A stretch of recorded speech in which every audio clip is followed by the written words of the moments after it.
गुजरात की तमाम 26 लोकसभा सीट पर 7 मई यानी कि तीसरे चरण में चुनाव आयोजित किए जाने वाले हैं।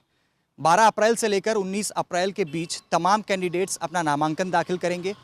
इस बीच गृहमंत्री अमित शाह की बात करें तो गुजरात के गांधीनगर लोकसभा सीट से गृहमंत्री अमित शाह 19 अप्रैल को अपना नामांकन दाखिल करेंगे। इससे पहले 18 अप्रैल के दिन संसदीय क्षेत्र में एक महारैली का आयोजन किया जा रहा है।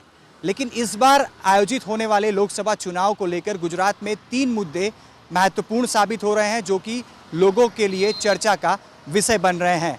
सबसे पहली बात की जाए तो गुजरात लोकसभा की चुनाव की तारीख घोषित हुई, उसके बाद भारतीय जनता पार्टी ने अपने तमाम 26 कैंडिडेट्स के नाम घोषित कर दिए थे। लेकिन बहुत लंबे समय के बाद ये देखा गया कि गुजरात में भारतीय जनता पार्टी के कैंडिडेट्स को अपने ही कार्यकर्ताओं का विरोध सहन करना पड़ा।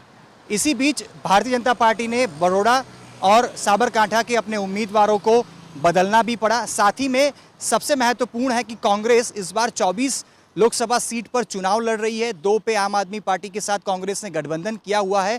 ऐसे में आज से जब नामांकन दाखिल करने की समय अवधि शुरू हो चुकी है, लेकिन कांग्रेस की तरफ से 4 लोकसभा सीट पर अभी भी कैंडिडेट के नाम घोषित नहीं किए जा सके हैं, जिसमें राजकोट लोकसभा भी शामिल है। राजकोट लोकसभा भी एक चर्चा का मुद्दा इसलिए भी बनी है कि क्षत्रिय समाज राजकोट के बीजेपी कैंडिडेट और केंद्रीय मंत्री परसोत्तम रुपाला का लगातार विरोध कर रहे हैं। परसोत्तम रुपाला ने जो क्षत्रिय समाज और खासकर के रजवाड़ों को लेकर जो एक बयान दिया था, इस बयान को लेकर क्षत्रिय समाज एक ही मांग पे अड़ा है कि परसोत्तम रुपाला को बीजेपी कैंडिडेट नहीं बनाए। इस बात को लेकर क्षत्रिय समाज अब 14 अप्रैल को राजकोट में ही एक महासम्मेलन का आयोजन कर रहा है। ये महासम्मेलन बिल्कुल 2 दिन पहले यानी कि 16 अप्रैल से 2 दिन पहले आयोजित किया जा रहा है। 16 अप्रैल का जिक्र इसलिए किया जा रहा है क्योंकि 16 अप्रैल को परसोत्तम रुपाला अपना नामांकन भरने के लिए पहुंचने वाले हैं।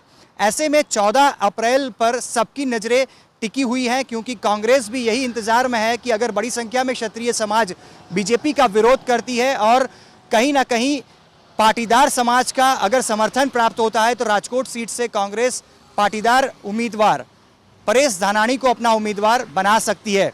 ऐसे में सबकी निगाहें 14 अप्रैल पर टिकी है कि क्षत्रिय समाज ने जिस प्रकार से ऐलान किया है कि 5 लाख जितनी बड़ी संख्या में वो क्षत्रिय समाज के लोगों को मौजूद रखेंगे और परसोत्तम रुपाला का विरोध करेंगे। ऐसे में देखना ये रहेगा कि जो दावा किया जा रहा है क्षत्रिय समाज की तरफ से लोगों को इकट्ठा करने का, वो कितना सफल हो पाता है।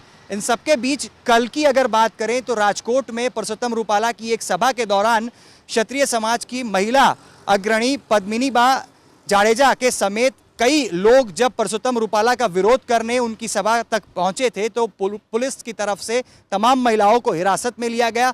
कुछ महिलाओं को चोट भी पहुंची। इसके बाद परसोत्तम रुपाला अपनी सभा और अपने सम्मेलन में पहुंचे, जहां पे उन्होंने एक इशारों में शायरी बोलते हुए ये भी कहा कि कुछ लोग माहौल बिगाड़ने का प्रयास कर रहे हैं। मुझे राजकोट और तमाम हमारे कार्यकर्ताओं पे भरोसा है कि वो संयम बनाए रखेंगे।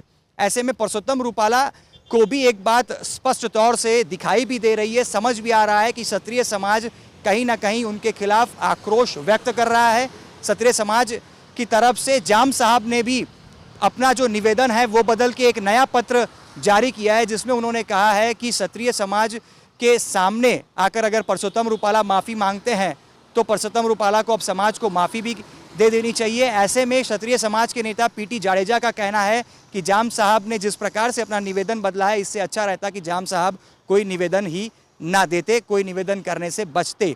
इन तमाम परिस्थितियों के बीच गुजरात की बात की जाए तो लगभग 3 से 4 सीट ऐसी हैं कि जहां क्षत्रिय जो वोटर्स हैं वो बड़ी संख्या में है। भारतीय जनता पार्टी के लिए सुरेंद्रनगर हो चाहे जामनगर हो, ये तमाम वो बैठक हैं जहां पे कहीं ना कहीं एक चिंता का कारण बनी हुई है। और बीजेपी को सबसे बड़ी चिंता ये सता रही है कि अगर क्षत्रिय समाज का आंदोलन इसी प्रकार से आगे बढ़ता है तो कहीं इसकी आंच राजस्थान और उत्तर प्रदेश में ना जा पहुंचे।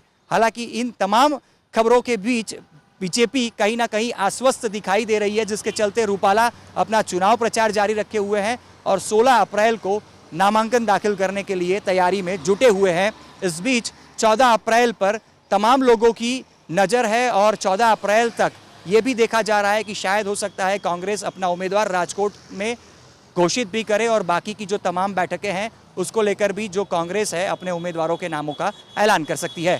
कैमरा पर्सन प्रीतेश रावल के साथ अतुल तिवारी, गुजरात चुनाव आज तक।